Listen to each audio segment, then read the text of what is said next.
Voilà, on veut partager ensemble la parole du Seigneur.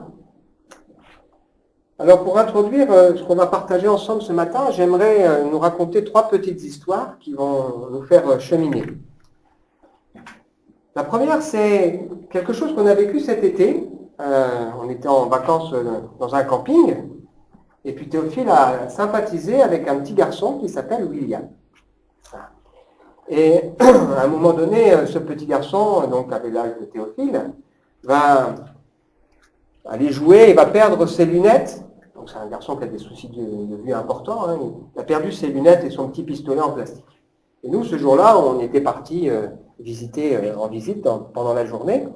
Et quand on rentre le soir, on rencontre ce petit garçon et il était en pleurs, en panique, parce qu'il ne trouvait plus nulle part ses lunettes et son petit pistolet. Il avait été demandé un petit peu partout, à droite, à gauche, à l'accueil, il avait demandé partout. Enfin voilà, personne n'avait savait où il était. Et puis on voit arriver son beau-père, et visiblement, c'était pas la fête. Hein. Le beau-père était furax. Donc on est rentré à la maison, voilà, et puis le lendemain matin, j'ai dit à Théophile, j'ai dit, mais tu sais, on peut prier pour lui. Et on a prié ensemble que le Seigneur permette qu'il retrouve au moins ses lunettes. Voilà. Et puis Sandrine est allée promener le chien, et puis à un moment donné, elle a retrouvé les lunettes dans un petit bosquet. Voilà. Et donc elle a pu aller les reporter aux parents et au petit garçon qui était ravi, mais le beau-père était toujours, était toujours en colère. Et puis un peu plus tard, on a recroisé William, et donc il est venu pour dire merci. Moi je lui ai dit, tu sais, William, j'ai prié pour toi, on a prié pour toi. Il n'a pas relevé. Bon. Les choses ont suivi leur cours, et puis à un autre moment dans la journée, il est repassé nous voir Théophile. Et là je lui ai redit, tu as entendu ce que je t'ai dit tout à l'heure? Je t'ai dit qu'on avait prié pour toi.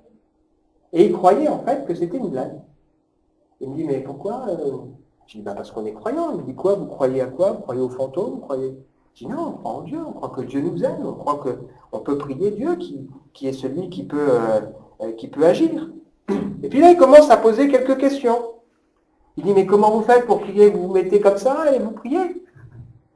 Alors on dit, non, on parle simplement à Dieu et on demande à Dieu d'intervenir. Il dit, oh, mais c'est chouette, je vais essayer ce truc-là. Et puis, ce qui me marque dans cette histoire, c'est que, bon, comme tous les enfants, à un moment, on peut un peu s'énerver. Théophile, parfois, il peut s'énerver.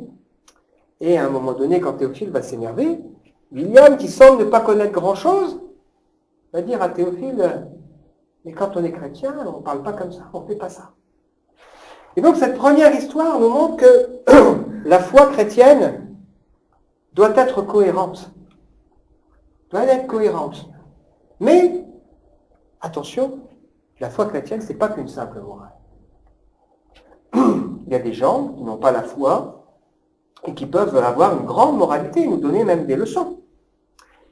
La deuxième histoire pour nous faire cheminer, c'est encore une histoire que j'ai vécue récemment. Mi-août, avant de partir en vacances, j'ai contacté Marc-Antoine et Ludivine, un jeune couple que j'ai eu la chance de marier. Marc-Antoine, c'est un jeune qui un jour est débarqué ici à Épinal avec son sac à dos. En fait, il cherchait Dieu. Et son père lui avait rendu témoignage. Voilà, il cherchait Dieu, il a cheminé. On a eu la joie de l'amener au baptême. Et puis, il était avec une fille qui l'a dit, voilà, moi je fais le choix de Dieu. Puis cette fille-là, en fait, elle a rencontré Dieu à Paris. Enfin, voilà, c'est toute une histoire extraordinaire, formidable. Et en fait, Marc-Antoine, à l'époque, était graphiste. Aujourd'hui, il a changé d'activité. Et ils sont maintenant dans la région, en Alsace. Et donc, quand on a des besoins pour l'Église, je fais appel à eux et c'est eux qui font encore nos affiches. Et donc, j'ai eu un échange avec Ludivine, et comme, ayant fait le mariage, je connais un peu la famille, j'ai posé des questions sur sa famille. Et elle m'a dit, mes parents vont bien, on vient de passer une semaine de vacances avec eux, et une semaine de vacances, c'était bien. Et elle me dit, juste derrière, elle me dit, j'ai dit à Marc-Antoine, tu vois, en voyant mes parents, ce que je serais, ce que j'aurais été si Dieu n'avait pas transformé mon cœur et ma vie. Critique, il rouspète, il râle, etc. Et il dit, tu vois pourquoi il y a encore en moi, parfois, des traits de sale caractère. La foi chrétienne, c'est pas croire en Dieu et avoir des valeurs, mais la foi chrétienne, c'est avoir vécu à un moment donné une expérience qui a transformé notre cœur, notre vie. Et en entendant ce qu'a raconté Ludivine, ce témoignage qu'elle rendait, je réfléchissais et je pensais en particulier à mon frère, qui malheureusement ne connaît pas encore le Seigneur. Je ne dis pas encore parce que je prie pour lui. Je vois en lui un homme qui a de belles qualités, qui est brillant, qui est attentionné, qui est généreux, mais en même temps, je vois quelqu'un égoïste, exigeant, impatient, colérique. Et je me dis, comment j'aurais été, moi, si je n'avais pas Dieu qui avait transformé mon cœur et ma vie? J'aurais sans doute été aussi intransigeant, colérique peut-être, peut-être égoïste, peut-être aussi qu'il reste encore en moi des traces de ça aussi que le Seigneur doit encore transformer. Et cette deuxième histoire nous amène à réfléchir et à comprendre que la foi chrétienne, c'est cette expérience de transformation du cœur qui nous rend humbles. Non pas en se disant oh, moi maintenant voilà ce que je suis devenu, mais qui nous rend humbles parce qu'on a conscience de la grâce de Dieu dans nos cœurs et dans nos vies. Et ça, il ne faut pas le perdre de vue. Conscience de la grâce de Dieu, qui n'est pas finie et qu'on veut pleinement saisir. Et puis la troisième histoire, qui va nous amener encore un peu plus loin, c'est une histoire une image que j'ai racontée cette semaine à une dame que j'accompagne, qui s'appelle Francine, qui, voilà, on réfléchit comment on va faire pour la baptiser, parce qu'elle est handicapée, donc c'est un peu compliqué. Mais voilà, on fait ce cheminement, et je lui dis, tu sais Francine, la vie chrétienne, c'est un peu comme l'histoire d'un homme qui aurait tout perdu, qui ses rêves, ses projets, sa vie c'est un échec, qui se sent pas aimé, qui se sent jugé, pas compris, qui vit en marginal peut-être même dans la rue, un raté, avec des addictions, qui est grossier, qui est sale, et qui un jour découvre une boîte, et dans cette boîte, il découvre des papiers, dans ces papiers il découvre qui il est ou qui il peut être. Il lui raconte son histoire.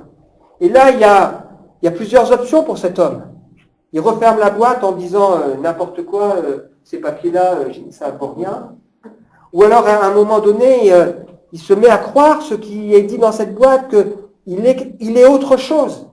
En Dieu, il peut être autre chose. Et il veut faire valoir maintenant ce qu'il est devenu. Et la vie chrétienne, c'est découvrir ce que Dieu peut faire dans nos cœurs et dans nos vies, qui nous sommes en lui. Aimés, pardonnés, saints, purifiés, lavés, héritiers, doués pour Dieu. Dieu nous a donné des dons à mettre à son service, libres, etc., etc. Et la réaction de Francine, c'est de dire, mais pourquoi on nous cache ça? Pourquoi on nous cache ça? Je lui réponds, mais parce que dans notre monde, le diable, tout ça, ne veut pas qu'on découvre qui nous sommes en Dieu.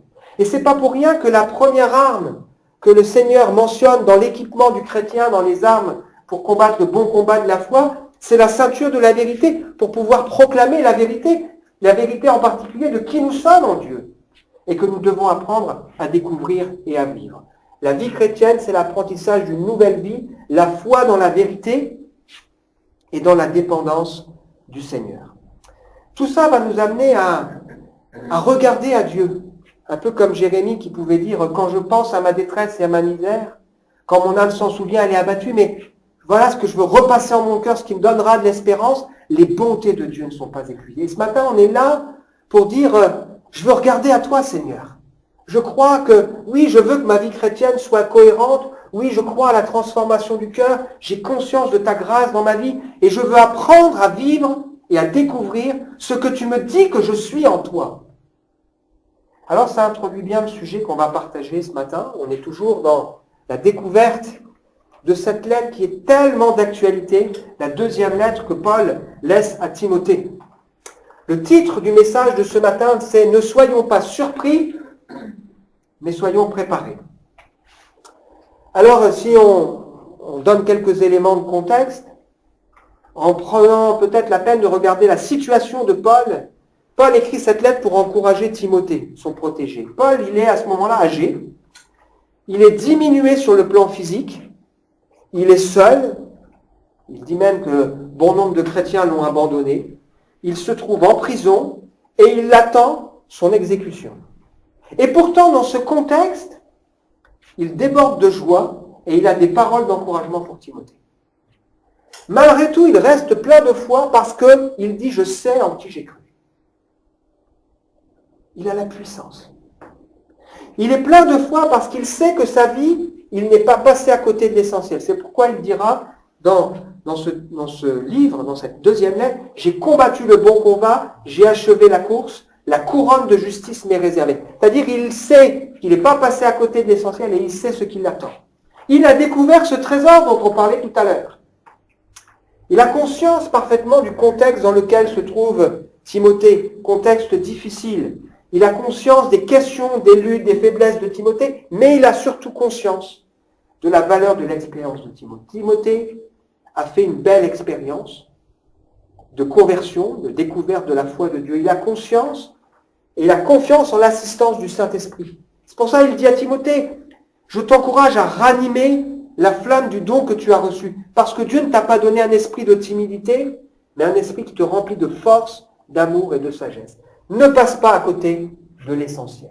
Et donc, la dernière fois, on a considéré ensemble ce que Dieu veut pour Timothée et ce que Dieu veut pour nous.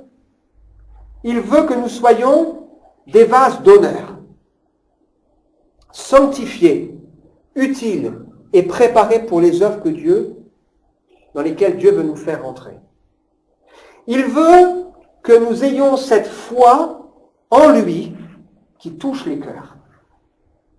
Nous croyons, avec les gens qui sont tordus autour de nous, qui sont rebelles, que Dieu peut amener la repentance dans leur cœur pour qu'ils se détachent des pièges du malin qui les tient asservis.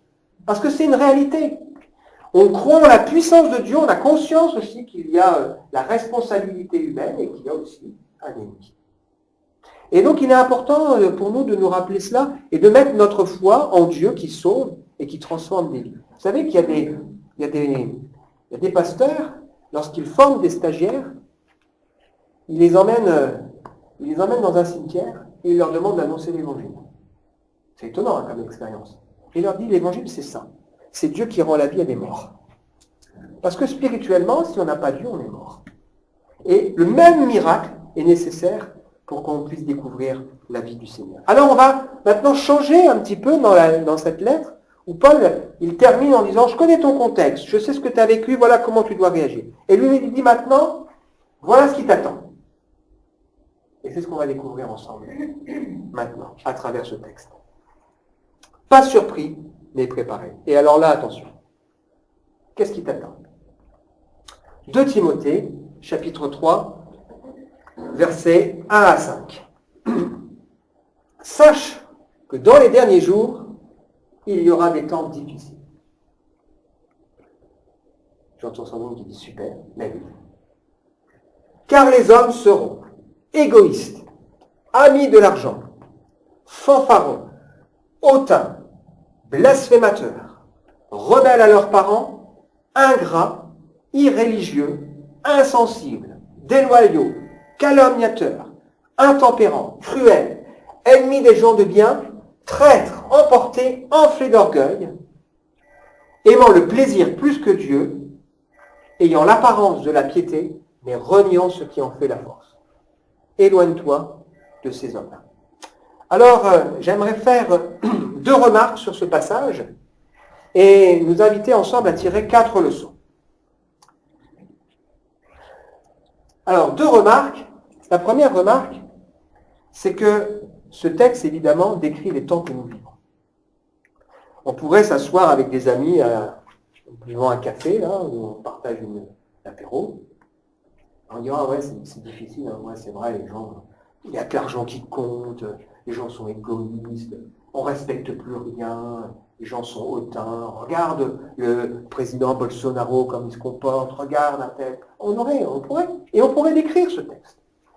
Il est important pour nous de comprendre que si ce texte décrit bien notre actualité, il faut comprendre que, selon la Bible, l'expression « les derniers temps », c'est une période qui a commencé depuis la venue de Jésus. C'est une période qui a commencé depuis la venue de Jésus, depuis son incarnation, et qui se terminera au moment où Dieu dira « stop à ce monde ».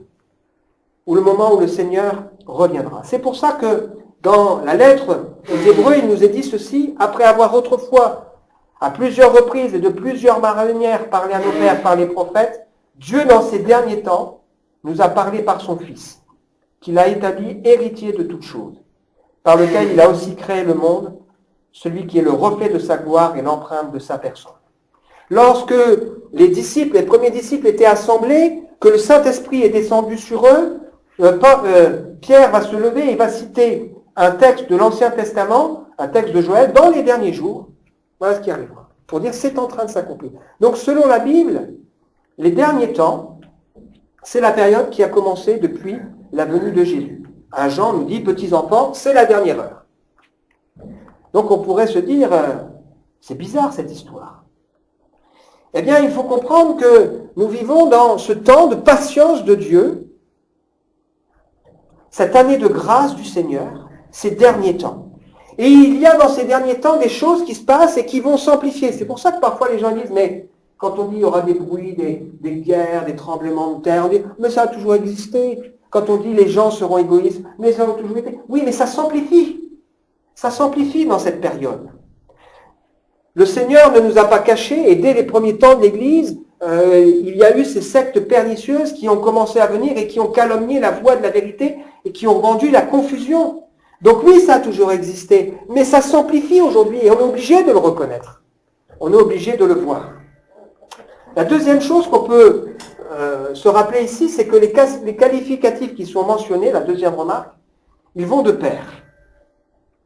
Il n'est pas dit ici que tous les hommes sont tous ça en même temps, mais c'est une tendance générale qu'il y a dans le cœur de l'être humain. Les hommes sont égoïstes, c'est le moi qui est au centre. C'est mes droits. J'ai droit à avoir des enfants. J'ai droit à ma liberté. J'ai droit à faire ce que je veux. C'est un monde de selfie. On se prend en photo. C'est nous qui sommes au centre. C'est notre vie. Et quand on est centré sur soi, eh bien on est ami de l'argent parce qu'avec un terrain de raisonnement, on a soif de posséder, d'être riche pour soi, d'assurer sa propre sécurité, ses propres besoins, etc., etc. Et si ce n'est pas purement soi, c'est pour ceux qui sont de mon clan. Pour moi, mes enfants, ma famille, ou ma tribu, ou mon groupe. Les hommes sont fanfarons, hautains, on se vante de ses exploits et on regarde les autres avec mépris, avec une forme de condescendance. On a, je disais tout à l'heure, ces réactions enfantines qu'on trouve aujourd'hui avec des présidents qui réagissent de manière fanfaronne et hautaine les uns avec les autres. Il n'y en a pas qu'un, il y en a plusieurs. Les gens sont blasphémateurs et rebelles à leurs parents, c'est-à-dire ils font insulte à Dieu, ils refusent toute forme d'autorité. On refuse l'autorité de Dieu et on refuse l'autorité de ceux qui nous ont donné la vie. On ne veut plus de contraintes, on ne veut pas rendre des comptes, on ne veut pas être redevable. Ils sont ingrats et irréligieux, c'est-à-dire sans respect pour tout ce qui est saint, et ingrats par rapport à ce qui leur a été donné. Insensibles et déloyaux, c'est-à-dire il y a une forme de dureté, d'insensibilité de cœur et sans pitié, calomniateurs et intempérants, ou violents, selon les traductions, c'est-à-dire aujourd'hui on n'hésite pas à dire du mal de quelqu'un. Regardez ce qui se passe. Il y a des actions fortes, ok, sur des gens qui se sont mal comportés, mais on les lynche en public. On calomnie, on salit, et dès qu'on peut salir quelqu'un, on y va à fond. En oubliant peut-être que ces propres personnes ont aussi leur travers. Et il y a une forme d'intempérance, on ne supporte plus rien, on a envie d'attaquer, c'est les instincts bestiaux qui sont mis en avant. Cruel et ennemi du bien ou ennemi des gens de bien. Ça veut dire non domestiqué. Aujourd'hui, vous voulez faire le bien, on dit oh là là, tu nous embêtes avec tes trucs, toi. Il y a une forme de cruauté. On est capable de belles choses, mais on est capable aussi des pires choses. Traître et emporté, il n'y a plus de fidélité, il n'y a plus de contrôle. On réagit selon ses instincts et on s'emporte, il n'y a plus de fidélité. Plus de fidélité dans les abonnements, il n'y a plus de fidélité dans les relations, il n'y a plus de fidélité. Enflé d'orgueil et aimant le plaisir plus que Dieu, c'est-à-dire une confiance qui est creuse, parce que le moi est en avant, et l'apparence de la piété, mais au fond, vide, il y a une forme de superficialité. Regardez comme notre monde est fait de superficialité. On parle du bling-bling, il y a tellement de superficialité. Alors, quelle leçon pour nous? 4 leçons. La première leçon, c'est que ce texte nous rappelle la sagesse de Dieu et de Dieu qui est aux commandes. Il ne faut pas qu'on soit surpris. Dieu nous dit, je sais ce qui va arriver. Je sais ce qui se passe. Je sais comment la situation évolue. Et ça nous rappelle à quel point Dieu tient le calendrier de l'histoire. Comment on a pu avoir foi en Jésus? C'est parce que quand Jésus est venu, il a accompli entre 300 et 400 prophéties. Quand j'explique ça, des fois des gens qui sont inconvertis disent « Oui, mais il savait, il connaissait l'Ancien Testament, alors il a fait exprès de vivre et de faire ce qu'on avait annoncé. » Mais Jésus n'a pas choisi de naître d'une vierge, il n'a pas choisi de naître à Bethléem, il n'a pas choisi des choses. Il y a des choses qui se sont imposées à lui, mais que Jésus a réalisées. Et Jésus a réalisé ces choses-là pour attester que Dieu sait et que Dieu tient et qu'il est bien celui qui était attendu. Il est venu, il est mort au temps marqué, il est ressuscité. Tout cela nous montre combien Dieu tient le calendrier de l'histoire, le calendrier du monde. Et il tient aussi le calendrier de nos vies. Il tient le cœur des rois dans sa main. Dieu fait ce qu'il veut. Et c'est pour ça que l'espérance du croyant, elle n'est pas dans cette terre à laquelle Dieu a dit non, mais elle est dans les nouveaux cieux et la nouvelle terre que le Seigneur créera, ce qui nous est rapporté aussi dans le livre de l'Apocalypse. Alors on pourrait se dire, mais si Dieu il sait, pourquoi il laisse tout tomber? Est-ce que le Dieu nous a laissé tomber? Pas du tout. La deuxième leçon qu'on peut tirer, c'est que l'Évangile, ça reste la seule réponse aux besoins de l'humanité. L'Évangile reste la seule réponse aux besoins de l'humanité. Ce n'est pas autre chose. Paul racontera dans cette lettre qu'il écrit aux Romains qu'il a un vif désir d'aller les voir pour partager avec eux l'Évangile, parce qu'il dit « j'ai pas honte de l'Évangile ». C'est la puissance de Dieu pour le salut de quiconque croit. Selon ce principe révélé, le juste, celui qui pourra être déclaré juste, ce sera sur la base de sa foi. Sa foi dans l'œuvre de Dieu pour lui. Et ce qui est intéressant à se poser la question, mais si la Bible nous parle de salut, c'est sauvé de quoi? Eh bien, c'est ce qui suit dans la lettre aux Romains. La colère de Dieu vient sur les hommes qui n'ont pas reconnu Dieu, alors que sa révélation elle est évidente quand on la considère dans ses œuvres, et ils ont préféré adorer la créature plutôt que le Créateur.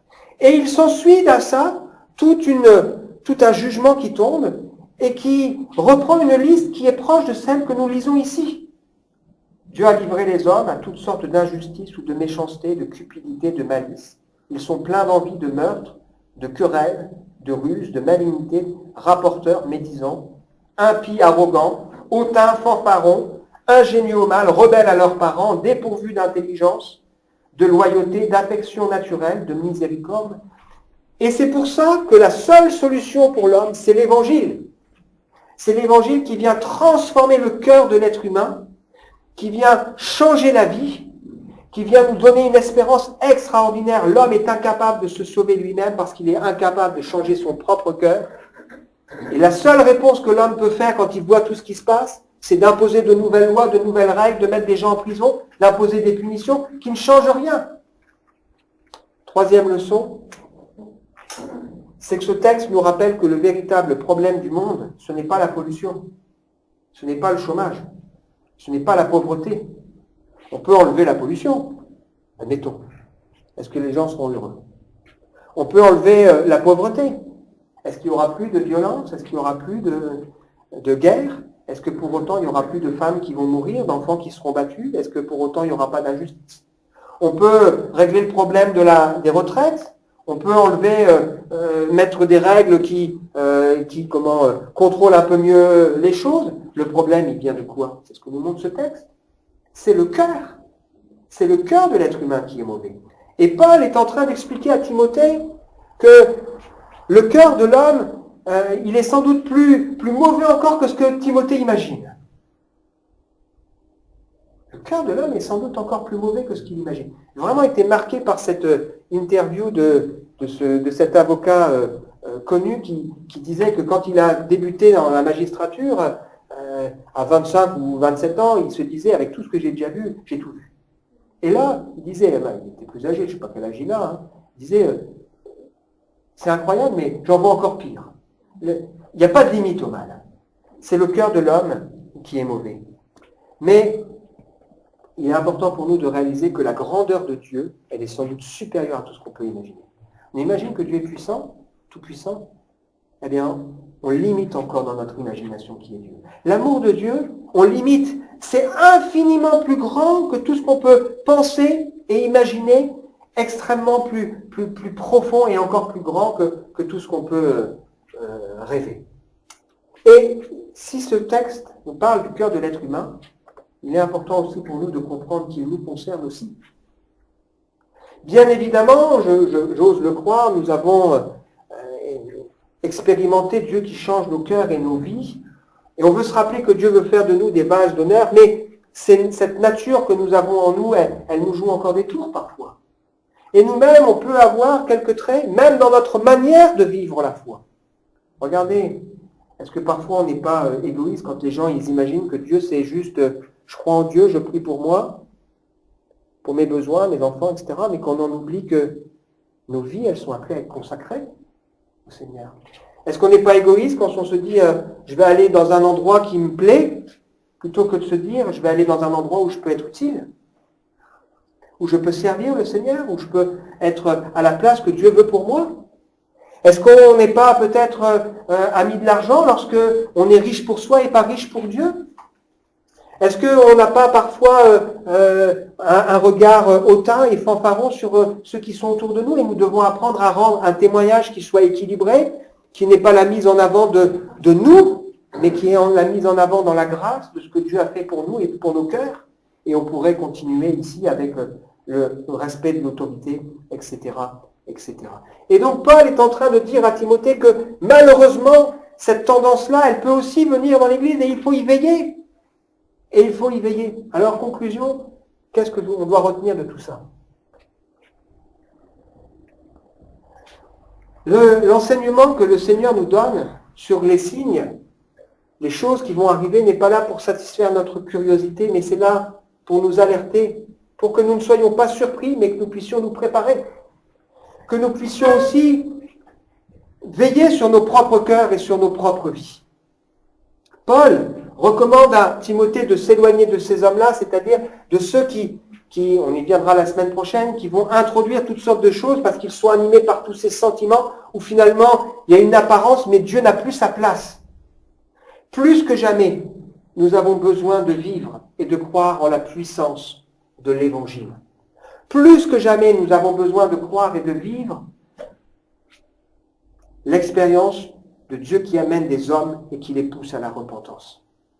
Chacun de nous, on a notre histoire, mais si on y réfléchit, on pourra dire, mais moi je suis ici devant vous, pourquoi je suis là? C'est parce que Dieu m'a cherché. Je ne suis pas meilleur que mon frère. Je réalise quand je progresse dans ma vie chrétienne que dans mon cœur, il y a des saletés que Dieu a besoin de régler, que j'ai besoin par la foi d'ouvrir la boîte et de découvrir en lui qui je suis, d'apprendre à le vivre. J'ai besoin de laisser encore Dieu transformer mon cœur et transformer ma vie. Et je crois en la puissance de l'Esprit de Dieu qui amène les hommes à la repentance pour transformer leur cœur et leur vie. Plus que jamais, les hommes ont besoin de notre témoignage. Comment croiront-ils en celui dont ils n'ont pas entendu parler? Si le sel perd sa saveur, si ceux qui connaissent Dieu, ceux qui ont expérimenté un Dieu qui change les cœurs et les vies, n'en parlent pas, qui sera sauvé? Plus que jamais, nous avons besoin que notre lumière brille et ne soit pas mise sous le boisseau. Plus que jamais, nous avons besoin de partager autour de nous et de prier, de nous battre pour que l'Évangile soit répandu. Plus que jamais, nous avons aussi besoin de nous accrocher et de nous entraider. On veut partager ensemble, on veut prier les uns pour les autres, on ne veut pas être dans un esprit de jugement, on veut se porter les uns les autres, on veut s'encourager les uns les autres, on veut porter ensemble les sujets parce qu'on croit que Dieu ne nous a pas laissés seuls, mais il nous a aussi donné l'Église et l'Église, elle sert à ça. Et il est bon peut-être aussi de rappeler que selon ce que Paul enseigne, ce que Dieu enseigne à travers Paul, hein, une église, c'est pas quelqu'un qui fait tout, mais une église, c'est Dieu qui nous équipe, qui permet des ministères pour nous aider à être équipés pour que chacun trouve sa place et accomplisse ce que Dieu veut pour sa vie. Et il est important pour nous de réfléchir en nous disant, oui Seigneur, je réalise que ce monde est compliqué, c'est complexe, mais je veux me préparer, me tenir devant toi et trouver ma place en toi. On a chanté plusieurs chants en rapport avec ça. Je trouve ma place en toi je sais qui je suis. On veut réaliser et on veut que le Seigneur puisse accomplir son œuvre dans nos cœurs et dans nos vies. Je vous invite à prendre un temps de recueillement et de prier ensemble. Seigneur, merci pour ta parole qui est la vérité. Merci Seigneur de nous rappeler encore ce matin que l'évangile, ce n'est pas une morale, tu feras pas. Mais l'évangile, c'est tourner nos regards vers toi, réaliser ton amour, réaliser tout ce que tu as accompli pour nous en Jésus. C'est accepter que tu transformes nos cœurs et nos vies. Et c'est apprendre à vivre ce que tu veux pour nous. Seigneur, merci Seigneur de ce matin de nous rappeler, de nous mettre en garde par rapport à cette mentalité qui existe dans le monde autour de nous et sur laquelle tu veux nous inviter à veiller pour nos propres cœurs. Merci Seigneur de nous donner des occasions ici de rendre témoignage. Et c'est vrai Seigneur, c'est un défi l'Église. Mais Seigneur, nous sommes là parce que nous croyons en ta puissance qui cherche le cœur et les vies. Et nous te prions Seigneur encore de faire ton œuvre, non seulement en nous, mais Seigneur aussi autour de nous. Amen.